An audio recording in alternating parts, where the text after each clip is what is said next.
Hello दोस्तों, मैं विकास दिवाकर स्वागत करता हूं आपका अपने यूट्यूब चैनल बीडी क्लासेस 7 में। दोस्तों, आज की क्लास का टॉपिक है हमारा व्रत यानी कि सर्कल। सर्कल की हम बात करेंगे। न्यू टॉपिक हमने स्टार्ट किया है और इसकी हम सामान्य परिचय की बात करेंगे। सामान्य परिचय में व्रत से रिलेटेड जितने भी पॉइंट्स बन सकते हैं वो सारे इसमें हमने कवर किए हैं। तो इससे बाहर आपका कोई भी पॉइंट बाहर नहीं जाएगा। सारे क्वेश्चन आप इसके थ्रू लगा सकते हैं और ये सामान्य परिचय आपको आना बहुत जरूरी है। ठीक है, किसी भी एग्जाम की अगर मैं बात करूं तो सभी एग्जामों में ये यूजफुल रहेगा। हमने एक व्रत बना लिया है और इसकी सबसे पहले पॉइंट की बात करेंगे। हम लगभग 13 से 15 पॉइंटों की बात करेंगे इसमें, 13 से 15 पॉइंट। तो सबसे पहले बात करते हैं केंद्र की। तो केंद्र क्या है? केंद्र वो जैसे कि कोई भी हम व्रत खींचते हैं, कोई भी व्रत बनाते हैं तो जहाँ प्रकार की नोक रखते हैं, इस तरह से मानो कोई व्रत खींचा, इस तरह से यहाँ पर रख के प्रकार की नोक रख के, ये जो मेरा अंगूठा है इसको प्रकार की नोक समझ लो। और इस तरह से जब व्रत खींचेंगे, इस तरह से जब बनेगा तो यहाँ पर प्रकार की नोक होगी बीचों बीच में, वो क्या कहलाएगा? वो उसका केंद्र कहलाएगा। क्या कहलाएगा? वो उसका केंद्र कहलाएगा। ये मैंने यहाँ पर केंद्र लगा दिया। एक व्रत है आपके सामने, तो केंद्र समझ में आ गया। ठीक है, जो सेंटर पॉइंट होता है, जो बीचों बीच का पॉइंट होता है, जो पूरे बीचों बीच का पॉइंट होता है, उसको क्या बोलते हैं? केंद्र बोलते हैं। ठीक है, बात करते हैं जीवा की। तो जीवा क्या होती है? देखो, व्रत के एक छोर से दूसरे छोर को मिलाने वाली जो रेखा होती है, क्या बोला मैंने? व्रत के एक छोर से दूसरे छोर को मिलाने वाली रेखा, कोई भी छोर, एक छोर से दूसरे छोर को मिला दो ऐसे, इसको ऐसे मिला सकते हो।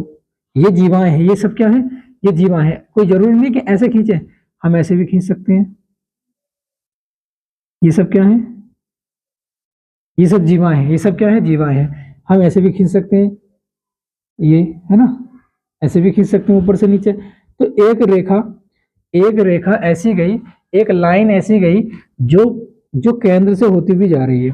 एक रेखा, एक लाइन ऐसी गई जो केंद्र से होती हुई जा रही है। मतलब अगर कोई भी रेखा केंद्र से होती हुई जाएगी, केंद्र को प्रतिच्छेद करती हुई जाएगी, केंद्र को काटती हुई जाएगी, तो इसका मतलब यह है कि वो रेखा यानी कि ये रेखा व्रत को दो बराबर बराबर भागों में बांट रही है, दो बराबर बराबर भागों में बांट रही है। और इस रेखा को हम, ये भी जीवा है, ये भी जीवा है, ये भी जीवा है, ये भी जीवा है, बट ये व्रत की सबसे बड़ी जीवा है। अगर कोई भी रेखा केंद्र से होकर जा रही है तो वो व्रत की सबसे बड़ी जीवा है और सबसे बड़ी जीवा है। तो इसी का एक नाम है, इसी का एक नाम क्या है? इसको बोलते हैं व्यास। क्या बोलते हैं? व्यास। यहाँ पे लिखा हुआ है। तो ये जीवा हमने कंप्लीट कर ली। व्रत के एक छोर से दूसरे छोर को मिलाने वाली जो रेखा होती है वो क्या कहलाती है? जीवा कहलाती है। जीवा केंद्र से होकर जा सकती है, तो हम ये कह सकते हैं व्यास जीवा है। हाँ है, व्यास जीवा है, हाँ बिल्कुल है। तो अब बात करेंगे, जीवा की जीवा होगी कंप्लीट। अब बात करेंगे हम व्यास की। तो व्यास क्या? व्यास जो ऐसे कह सकते हैं व्रत की सबसे बड़ी जीवा। व्रत की सबसे बड़ी जीवा कौन सी होती है? जो केंद्र से होकर जाती है। तो व्रत की सबसे बड़ी जीवा जो केंद्र से होकर जाती है वो क्या कहलाता है? वो उसका व्यास कहलाता है। और व्यास को हम किससे शो करते हैं? डी यानी कि डायमीटर, डी से शो करते हैं। और अब एक चीज यहाँ पे हमें लिखनी है, बात आएगी अब त्रिज्या की। तो व्यास समझ में आ गया, व्यास ये। अब कोई जरूरी नहीं है कि व्यास हमने ये लाइन खींची तो इधर से ही खींचे, कोई जरूरी नहीं है, हम कहीं से भी खींच सकते हैं, बट बशर्ते शर्त यह है कि केंद्र से होकर जानी चाहिए। तो ऐसी रेखा जो केंद्र से होकर जाए वो क्या कहलाती है? व्यास कहलाती है। और वो रेखा है तो सब जीवा, वो रेखा व्रत की सबसे बड़ी जीवा कहलाएगी, सबसे बड़ी जीवा। ठीक है, ये बात क्लियर हो गई। ठीक, अब बात करेंगे हम त्रिज्या की। तो त्रिज्या क्या होती है? त्रिज्या होती है केंद्र से व्रत तक की दूरी, केंद्र से व्रत तक की दूरी। तो केंद्र से व्रत तक की दूरी खींच लो, यहां से व्रत तक की दूरी खींच लो, ये खींच ली मैंने। अच्छा, ऐसे खींचनी है क्या? कोई जरूरी है नहीं, कहीं पे भी खींच लो। ये सब क्या है? ये सब त्रिज्या है। ये सब क्या है? ये सब त्रिज्या है। ये यहाँ से लेके यहाँ तक भी क्या कहलाएगी? त्रिज्या कहलाएगी। ऐसे खींच सकते हो, सब क्या है? ये त्रिज्या है। तो ये क्या है? त्रिज्या। त्रिज्या को किससे शो करोगे? आर से। एक चीज आप देख रहे हो क्या? देखो, केंद्र से वृत्त तक की दूरी, ये क्या कहलाएगी? त्रिज्या। और ये भी केंद्र से वृत्त तक की दूरी, ये क्या कहलाएगी? ये भी त्रिज्या कहलाएगी। एक चीज देखी क्या कि जब इस आर को यहां से लेके यहां तक लेके जा रहे हैं तब भी वो त्रिज्या कहलाएगी आर। और यहां से लेके इस केंद्र को मैंने ओ ले लिया, अब मैं ओ बोल दूंगा इसको। तो अगर बिंदु ओ से यानी कि केंद्र से वृत्त तक लेके जाएंगे तो ये भी त्रिज्या, ये यहां से लेके यहां तक ये भी त्रिज्या, ये यहां से लेके यहां तक ये भी त्रिज्या। एक चीज देखी क्या कि ये दोनों ये वाली रेखा और ये वाली रेखा केंद्र से होती हुई जा रही है ना, अगर इस पूरी को मिलाएंगे, इस पूरी को मिलाएंगे, इन दोनों को जोड़ेंगे, मतलब आर को और आर को जोड़ेंगे, आर को और आर को जोड़ेंगे, तो क्या बन जाएगा, 2r बन जाएगा। और 2r बन जाएगा तो इसका मतलब क्या, 2r बन जाएगा, 2r बन जाएगा तो इसका मतलब क्या, ये पूरी जो केंद्र से हो रही जा रही है, ये लाइन जो केंद्र से होती हुई जा रही है, ये सबसे बड़ी जीवा है, और सबसे बड़ी जीवा व्यास है, सबसे बड़ी जीवा व्यास है। तो हम ये कह सकते हैं क्या, कि त्रिज्या अगर डबल होगी, त्रिज्या अगर डबल होगी, रेडियस इंग्लिश में बोलते हैं त्रिज्या को, रेडियस यानी कि त्रिज्या अगर डबल होगी तो वो क्या बन जाएगा, वो व्यास बन जाएगा। हाँ, व्यास बन जाएगा, बिल्कुल बात सही है। तो हम क्या लिख सकते हैं, हम ये लिख सकते हैं जो हमने यहाँ पे पॉइंट लिखा था, तो डी बराबर क्या हो सकता है, डी बराबर 2r, डी बराबर 2r, तो r बराबर लिख सकते हैं डी अपॉन 2, आधा हो जाएगा ना इसका। क्यों, त्रिज्या देखो, त्रिज्या व्यास की आधी होती है, त्रिज्या पूरे व्यास की आधी होती है, त्रिज्या व्यास की आधी होती है, ठीक है। और व्यास त्रिज्या का 2 गुना होता है। अगर त्रिज्या आपकी 2 है, अगर त्रिज्या आपकी 2 है तो व्यास कितना हो जाएगा, 2 गुना कर दो, 2r हो जाएगा, 2r बोले तो 2 दूनी 4, 4 हो जाएगा। अगर त्रिज्या आपकी 3 है तो व्यास कितना हो जाएगा, 2 गुना कर दो, 6 हो जाएगा, 3 दूनी 6। तो ये बात क्लियर हो गई। तो इसी तरह से हमने त्रिज्या भी ले ली है। अब बात करेंगे स्पर्श रेखा की, है ना, स्पर्श रेखा।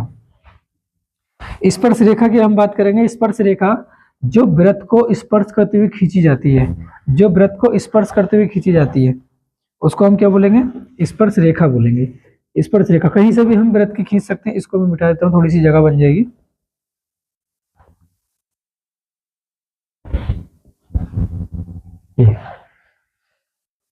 तो स्पर्श रेखा की बात करेंगे जो वृत्त को स्पर्श करती हुई जाती है। तो कोई भी रेखा जो वृत्त को स्पर्श करती हुई जाए वो क्या कहलाएगी, स्पर्श रेखा कहलाएगी। तो ये मैंने एक लाइन खींच दी जो वृत्त को स्पर्श करती हुई जा रही है ना। बहुत कोशिश कर रहा हूँ कि सीधे सीधे चले जाए।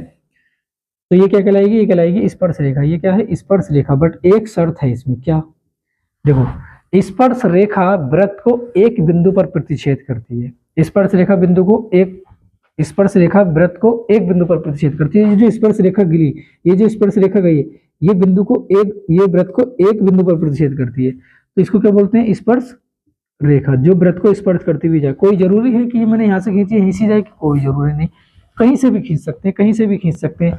अब मैं तुमसे क्वेश्चन करता हूँ, क्या, मुझे बताओ कि स्पर्श रेखा, एक वृत्त की कितनी स्पर्श रेखाएं हो सकती हैं, बताओ कमेंट में।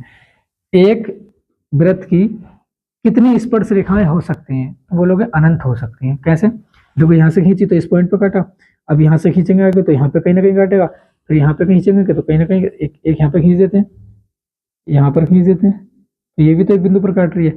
ऐसी तमाम स्पर्श रेखाएं हम खींच सकते हैं। तमाम को मतलब समझ में आता है, बहुत सारी स्पर्श रेखाएं हम खींच सकते हैं। तो स्पर्श रेखा कितनी हो सकती हैं, अनंत हो सकती हैं। कितनी हो सकती हैं, अनंत हो सकती हैं। आई होप ये पॉइंट भी आपको क्लियर हो गया होगा। अब हम बात करेंगे छेदक रेखा की। तो छेदक रेखा के लिए हमें एक वृत्त और चाहिए, क्योंकि इसमें तो ज़्यादा खचाखच हो गया है। एक वृत्त और मैं बनाने की कोशिश करता हूँ, और कोशिश करूंगा कि मैं गोल ही बनाऊं, बाकी मजाक मत बनाना। चलो कुछ हद तक तो गोल ही है ठीक है ना। इसका केंद्र हमने ये मान लिया है, ठीक है। अब यहाँ तक के पॉइंट तो हमारे हो गए ना, स्पर्श रेखा तक के तो पॉइंट हमारे हो गए। अब हम बात करेंगे छेदक रेखा की। छेदक रेखा, छेदक का मतलब छेदना। हाँ, छेदक का मतलब छेदना। छेदक का मतलब होता है छेदक रेखा जो वृत्त को 2 बिंदुओं पर प्रतिच्छेद करे, जो वृत्त को 2 बिंदुओं पर प्रतिच्छेद करे, छेदक रेखा कहलाती है। जैसे कि मैंने एक लाइन खींच दी, एक मैंने ये लाइन खींच दी, तो ये क्या कहलाएगी, इसकी छेदक रेखा कहलाएगी। ये क्या कहलाएगी, छेदक रेखा। 2 बिंदुओं पर काट रही है, 2 बिंदुओं पर काट रही है ना, तो क्या है, यह छेदक रेखा, छेदक रेखा।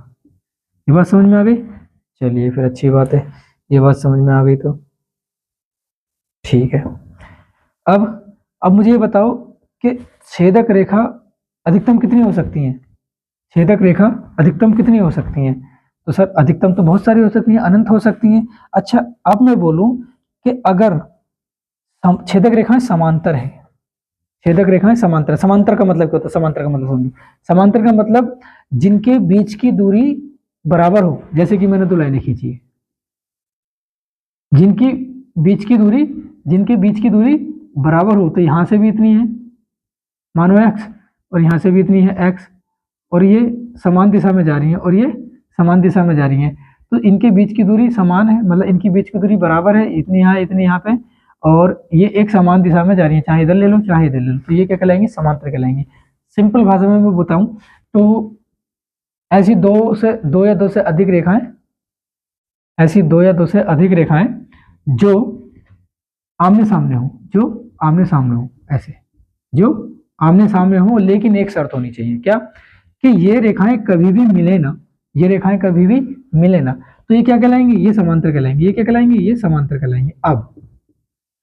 अब इधर आ जाओ, मैंने बोला समांतर रेखाएं, छेदक रेखाएं, मतलब ये कि समांतर रेखाएं छेदक रेखाएं कितनी हो सकती हैं, समांतर छेदक रेखाएं कितनी हो सकती हैं, तो इसके समांतर एक लाइन हमें और खींचनी होगी, तो इसी के समांतर, ठीक इसी के समांतर, और ठीक इसी के समांतर इसके जैसी सिर्फ एक होगी जो इस बिंदु पर काटेगी, तो ये एक ऊपर होगी, तो कितनी हो जाएंगी, 2 हो जाएंगी। तो 2 समांतर रेखाएं ऐसी हैं जो छेदक रेखाएं हो सकती है, मतलब ये कह सकते हैं छेदक रेखाएं कितनी हो सकती हैं, अधिकतम, तो 2 हो सकती हैं, छेदक रेखाएं अधिकतम कितनी हो सकती हैं, 2 हो सकती हैं, ठीक है। चलो, तो छेदक रेखाएं समझ में आ गया, ठीक है, ये हो गई बात क्लियर। अब हम बात करेंगे प्रतिच्छेदी रेखाएं, तो जो छेदक रेखाएं होती हैं वो ही प्रतिच्छेदी रेखाएं भी होती हैं, है ना, वो प्रतिच्छेदी रेखाएं होती हैं। प्रतिच्छेद का मतलब जो वृत्त को प्रतिच्छेद करें, ऐसे काटो चाहे ऐसे काटो चाहे ऐसे काटो, ये प्रतिच्छेद कर रही है ना वृत्त को, ये वृत्त को प्रतिच्छेद कर रही है, तो ये क्या कहलाएंगे, प्रतिच्छेदी रेखाएं कहलाएंगे। अप्रतिच्छेदी रेखाएं कौन सी होती हैं, अप्रतिच्छेदी रेखाएं वो रेखाएं होती हैं जो वृत्त को स्पर्श ना करें और प्रतिच्छेद भी ना करें, जो वृत्त को स्पर्श ना करें और प्रतिच्छेद भी ना करें। तो जैसे कि मैंने खींच दी, कौन सी, ये ले लो, ये वृत्त के ऊपर खींच दी ना, क्या ये रेखा वृत्त को प्रतिच्छेद कर रही है, क्या काट रही है, नहीं काट रही है, तो ये अप्रतिच्छेदी रेखा है। ऐसी रेखाएं जो वृत्त को काटे वो प्रतिच्छेदी रेखाएं कर लेती हैं, और उसका दूसरा नाम क्या है, छेदक रेखाएं है, ठीक है। तो ये पॉइंट भी हमने समझ लिया, ये पॉइंट भी हमने समझ लिया, ठीक है। अब हम बात करेंगे परिमाप, परिधि, क्षेत्रफल, त्रिज्याखंड, वृत्तखंड, चाप की लंबाई, ये सब, ठीक है। चलिए शुरू करते हैं, लेकिन उसके लिए मुझे एक वृत्त और चाहिएगा, और मैं उधर ही बना लेता हूँ, कोशिश करूंगा कि गोल बन जाए, बाकी मजाक मत बनाना।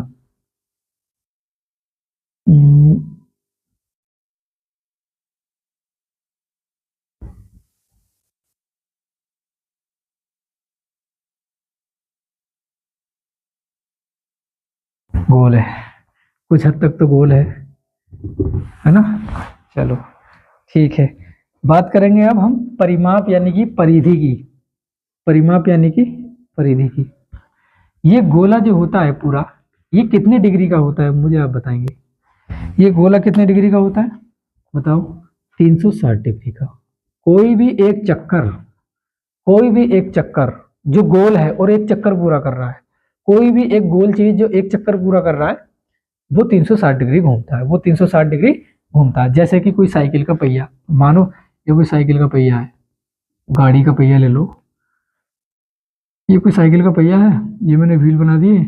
अब मानो कि हमने यहाँ से मापना शुरू किया, अब ये जाएगा पूरा एक चक्कर लगा के फिर वापस यहीं आ जाएगा, जब पूरा एक चक्कर लगा के यहाँ वापस आ जाएगा तो ये 360 डिग्री घूमेगा, ठीक है, हो गया, 360 डिग्री घूमता है, ठीक है। 360 डिग्री को हम क्या बोल सकते हैं, 360 डिग्री को हम क्या बोल सकते हैं बताओ, हम बोल सकते हैं 2 पाई के। सर पाई कहाँ से आ गया, ये पाई का मतलब है 180 डिग्री, पाई का मतलब क्या है, 180 डिग्री, लिख देता हूँ, पाई का मतलब क्या है, 180 डिग्री, और 180 की जब 2 से मल्टीप्लाई करेंगे, 2 से गुणा करेंगे तो क्या आएगा, तो आएगा हमारा 360, ठीक है। तो 360 को 2 पाई लिख दिया, 360 को क्या लिख दिया, 2 पाई। तो इसका मतलब ये क्या, कि इस वृत्त का जो परिमाप है, इसका वृत्त का जो परिमाप है उसमें एक चीज कॉमन है, क्या, कि इसमें ये जो सरफेस है ना, ये जो सरफेस है, सरफेस बोले तो क्षेत्रफल कह सकते हैं इसको, ये जो इतना क्षेत्रफल है, जो ये जो तय कर रहा है, ये मान के चलो ये तार है, कोई तार से एक वृत्त बनाया गया,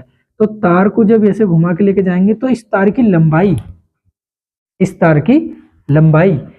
तार की लंबाई में ये जो पूरा घूमेगा, ये कितने डिग्री घूमेगा, 2 पाई यानी कि 360 डिग्री, ठीक है, लेकिन इसके साथ में एक और भी तो चीज जाएगी, और वो क्या होगा कि सर वो होगा रेडियस, त्रिज्या। ठीक है, तो अब ये यहां से जब एक चक्कर पूरा करेगा, एक चक्कर पूरा करेगा, तो इसका मतलब इसमें परिमाप, इसमें तार की लंबाई हमें निकालनी है, और तार की लंबाई, और तार की लंबाई के साथ में आर भी तो है, तो आर और 2 पाई, आर और 2 पाई, तो परिमाप क्या बन जाएगा 2 पाई आर। समझ आया? ठीक है, तो परिधि और परिमाप एक ही बात होती है, परिधि और परिमाप एक ही बात होती है। ठीक है, अब हम बात करेंगे क्षेत्रफल की, इसकी क्षेत्रफल की। चलो, क्षेत्रफल का मतलब क्या है? क्षेत्रफल का मतलब है कि इसने कितनी जगह घेरी है, इसने कितनी जगह घेरी है। परिमाप में और क्षेत्रफल में क्या अंतर होता है? परिमाप का मतलब ये कि इस तार की लंबाई, इसकी कितनी लंबाई है, वो हो गया उसका परिमाप। अब क्षेत्रफल का मतलब इसने कितनी जगह घेरी है, इसने कितनी जगह घेरी है। ठीक है, तो इसने कितनी जगह घेरी है? पाई आर स्क्वायर। कितनी जगह घेरी है? पाई आर स्क्वायर। ठीक है, पाई आर स्क्वायर इसकी क्षेत्रफल आ गया। अब हम बात करेंगे त्रिज्या खंड की। त्रिज्या खंड देखते हैं, किसका? त्रिज्या का खंड। किसका खंड? त्रिज्या का खंड। किसका खंड? त्रिज्या का खंड। हमने क्या किया, केंद्र से दो त्रिज्याएं खींची, एक ये और एक ये क्या खींची हमने? ये क्या खींची हमने? दो त्रिज्याएं खींच ली। अच्छा, इस केंद्र को मैंने एक नाम दे दिया, क्या? ओ।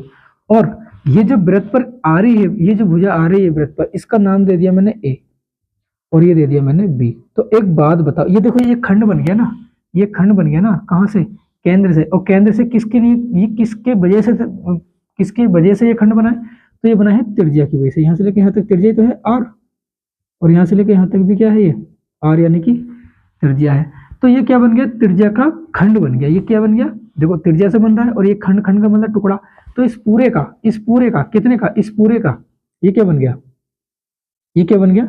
ये खंड बन गया। ये क्या बन गया? एक खंड बन गया। ये क्या है? एक खंड। और किससे बना है ये बना है त्रिज्या से। तो क्या बन जाएगा? त्रिज्या का खंड बन जाएगा। क्या बन जाएगा? त्रिज्या का खंड। बट एक चीज और, अब एक चीज और क्या है इसमें? देखो, इसमें पूरे में इसका क्षेत्रफल तो आएगा ही आएगा, इसका पूरे का क्षेत्रफल तो आएगा ही आएगा। ठीक है, आ गया पाई आर स्क्वायर। लेकिन इतने का हमें निकालना है। कितने का? इतने का हमें निकालना है। तो त्रिज्या खंड का क्षेत्रफल निकालना है हमें, त्रिज्या खंड का क्षेत्रफल निकालना है इसमें। तो त्रिज्या खंड का क्षेत्रफल कैसे निकालेंगे? ये तो त्रिज्या खंड बन गया। इस पूरे का, ये पूरा कितना? ये पूरा कितना? ये पूरा है 360। ये पूरा कितना? 360 है। ये पूरा कितना? 360। ये पूरा 360 है। ये जो कोण बना, ये वाला, ये जो कोण बना, ये बना थीटा डिग्री। ये कितना बना? Theta degree. तो एक बात बताओ, अगर कोई वृत्त मैंने ऐसे खींचा, ठीक है, ये कोई वृत्त मैंने ऐसे खींचा, और ये जो त्रिज्या खंड बन रहा है ना, एक त्रिज्या खंड मानो कि ये 60 डिग्री पर बन रहा है। ये कितने डिग्री पर बन रहा है? 60 डिग्री पर बन रहा है। और पूरा कितना होता है? 360। तो बाकी कितना बचा? बाकी कितना बचा? 300। बाकी कितना बचा? 300। तो इसको कैसे निकालेंगे? ये कितने डिग्री पर बनेगा? तो कैसे निकालेंगे? तो ये आ जाएगा 60/360। इससे आपस में कट जाएगा, तो कितने डिग्री आ जाएगा? ये एक कोण कितने आ जाएगा? इसके जो पार्ट होंगे वो सब कितने आएंगे? 66 डिग्री के आएंगे। ठीक है, तो इसमें हमने ये देखा कि जो 60 डिग्री बन रहा है, ये कितने का बन रहा है? ये 360 के भाग में से बन रहा है। ये कितने से बन रहा है? 360 के भाग में से। तो ये आ जाएगा 360। अब हम इसकी बात कर लेते हैं। तो इसमें मानो कि कोई भी कोण 60 नहीं है, कोई भी मान के चलो थीटा है, तो थीटा की जगह पर तो 60 भी हो सकता है, कुछ और भी हो सकता है। तो इसमें थीटा की जगह पर हमने थीटा ही रख दिया। तो इसका फॉर्मूला क्या बन गया? 360 का भाग है ना ये वाला कोण, 360 का भाग है, क्योंकि 360 में से इतना निकलेगा। तो त्रिज्या खंड का क्षेत्रफल था थीटा कोण 360 पाई आर स्क्वायर, इसका फॉर्मूला होता है। ठीक है, अब हम बात करेंगे वृत्तखंड की। वृत्त कैसा होता है? वृत्त कैसा होता है? अच्छा, एक चीज इसमें मैंने इसकी पढ़ दी, मैं फिर से बता देता हूं। ये तो त्रिज्या खंड हो गया, और अब ये जो बचे ये वाला भाग, इसको क्या बोलेंगे? यहां से लेके यहां तक, ये भी त्रिज्या खंड है। लेकिन इस वाले को हम बोलेंगे लघु त्रिज्या खंड। क्या बोलेंगे? लघु। लघु मतलब छोटा। और ये जो बड़ा वाला है, इसको क्या बोलेंगे? इसको बोलेंगे दीर्घ त्रिज्या खंड। दीर्घ त्रिज्या खंड, है ना? दीर्घ त्रिज्या खंड। ये दीर्घ त्रिज्या खंड यहां से यहां तक है। ठीक है, आई होप ये बात आपको क्लियर हो गई होगी। अब हम बात करेंगे वृत्तखंड की, और वृत्तखंड के लिए हमें एक वृत्त और चाहिए, है ना, एक वृत्त और चाहिए। कोशिश करूंगा कि फिर से गोल बनाऊं, बाकी गलत हो तो हंसना मत। कुछ हद तक ठीक लग रहा है, दोबारा बना दूं? नहीं, चल जाएगा। चलो, इसका हमने ले लिया केंद्र। वृत्तखंड कैसा होता है? वृत्त का खंड होता है। क्या होता है? वृत्त का खंड। एक हमने वृत्त से एक जीवा खींच दी, कोई भी जीवा खींच दी, और ये एक खंड बनाया इसने, ये जो नीचे है वृत्त से खंड बनाया, इसको क्या बोलेंगे? वृत्तखंड। और कौन सा वृत्तखंड है ये कौन सा वृत्तखंड है? ये है लघु वृत्तखंड। ये कौन सा है? लघु वृत्तखंड। और ये दीर्घ वृत्तखंड। ये क्या है? दीर्घ वृत्तखंड। ये दीर्घ वृत्तखंड। इसका फॉर्मूला होता है, ये क्या होता है? 300 theta by 360 pi r square में से माइनस के half r square sine theta, इसका फॉर्मूला निकाल देते हैं। लेकिन वो अलग अलग कंडीशन में होता है, क्योंकि उसमें वृत्तखंड में कुछ त्रिभुज भी बनते हैं, जैसे कि ऐसे मान के चलो, ये यहाँ से हमने एक त्रिज्याखंड बना दिया, तो त्रिज्याखंड में से फिर वृत्तखंड घटाएंगे, तब उस फॉर्मूले को हमें थोड़ा सा और मॉडिफाई करना होता है। हालांकि मैं लिख देता हूँ थीटा अपॉन 360 और पाई आर स्क्वायर माइनस के 1/2 आर स्क्वायर साइन थीटा, ये फॉर्मूला होता है वृत्तखंड का। लेकिन ये अलग अलग कंडीशन में लगता है, अलग अलग कंडीशन में लगता है, सिचुएशन के अकॉर्डिंग, है ना। यहाँ पे लिख देता हूं मैं अलग अलग स्थिति, अलग अलग स्थितियों में, स्थिति में, ठीक है, अलग अलग स्थिति में। बाकी अगर मैं बात करूं 10th क्लास की, तो 10th क्लास में तो ज्यादातर यूज हो जाएगा इसमें, है ना, इसमें कुछ ज्यादा मॉडिफाई करने वाली बात नहीं आएगी। चाप की लंबाई की अगर हम बात करें, चाप की लंबाई का मतलब ये, चाप की लंबाई ये है, चाप की लंबाई ये जो ऊपर लगे हैं ना इस तरह से, ये जो वृत्त जा रहा है, ये वृत्त ही इसका चाप है, ये वृत्त ही इसका क्या है? ये चाप है, ये इसका चाप है। तो वृत्त चाप है, चाप है बोले तो परिमाप है, चाप है बोले तो परिमाप है, चाप है तो बोले परिमाप है। तो परिमाप को किससे शो करते हैं? परिमाप क्या होता है हमारा? 2πr। क्या होता है? 2πr। और इसी के साथ इसमें थीटा भी तो बनता है। चाप की लंबाई में अगर यहाँ से हम देखें, कोई इस तरह से पकड़ कर कोई चाप खींचे, और चाप खींचने के बाद माना कि ये चाप बन गया, तो चाप खींचने पर जो चाप की लंबाई हमें निकालनी होगी, देखो ये जो था ये त्रिज्याखंड का क्षेत्रफल था, हमें निकालनी है सिर्फ चाप की लंबाई यानी कि परिमाप। तो परिमाप तो आता है 2πr, और किसी कोण पर झुकेगा, तो किसी कोण पर झुकेगा मतलब क्या? थीटा कोण पर झुकेगा। तो इसकी चाप की लंबाई का फॉर्मूला क्या होगा? थीटा अपॉन 360 और इंटू चाप की लंबाई, चाप क्या है? 2πr। तो ये इसका फॉर्मूला बन जाएगा। तो आप इसका स्क्रीनशॉट लेना चाहें तो ले सकते हैं। बाकी आई होप आपको ये सब कुछ समझ में आ गया होगा, और इससे आपके बहुत से सवाल बन सकते हैं कि मैं 100% बोलूंगा कि वृत्त से जो भी नॉर्मल सवाल होंगे वो आपके तुरंत बन जाएंगे। अभी इसमें बहुत अंदर की डिटेल्स अगर जाना चाहें तो ये सब कंपटीशन वाली बात आ जाती है, क्योंकि वृत्त में बहुत सी चीज़ें जानने को होती हैं, तो वो बहुत अंदर की बात है। अभी हम इसमें सिर्फ इतना ही करेंगे, और ये बहुत कंपलसरी है, और मैं तो बोलूँगा कि ये सफिशियंट है, मतलब इतना काफ़ी है। किसी भी, मैं बोलूँगा 11th 12th 10th तक अगर कोई भी बुक में वृत्त दे रखा है तो उसको करने के लिए सफिशियंट है। तो आपके लिए, आपके हिसाब से काफ़ी बहुत महत्वपूर्ण है, और बहुत ही हो गया है इसका, मतलब इसमें अब कोई पॉइंट बचा ही नहीं है, तो हो गया काफ़ी। और आपको ये क्लास कैसा लगा कमेंट में ज़रूर बताएं, और वृत्त की नॉलेज कैसी लगी ज़रूर बताएं। अच्छा, एक आपके लिए होमवर्क है, क्या मैंने एक इसमें चीज़ छोड़ी थी, क्या ये मैंने स्पर्श रेखा खींची थी, स्पर्श रेखा। तो स्पर्श रेखा का ये जो बिंदु होता है ना, ये जो बिंदु, इसका नाम आपको बताना है। इस बिंदु का नाम क्या होता है? जो स्पर्श रेखा है वृत्त के एक बिंदु पर स्पर्श करती है, तो इस वृत्त के स्पर्श रेखा का जो बिंदु होता है, इसका नाम आपको बताना कमेंट में, ठीक है। बाकी मिलते हैं नेक्स्ट वीडियो की तरफ, और तब तक के लिए bye bye, thank you so much.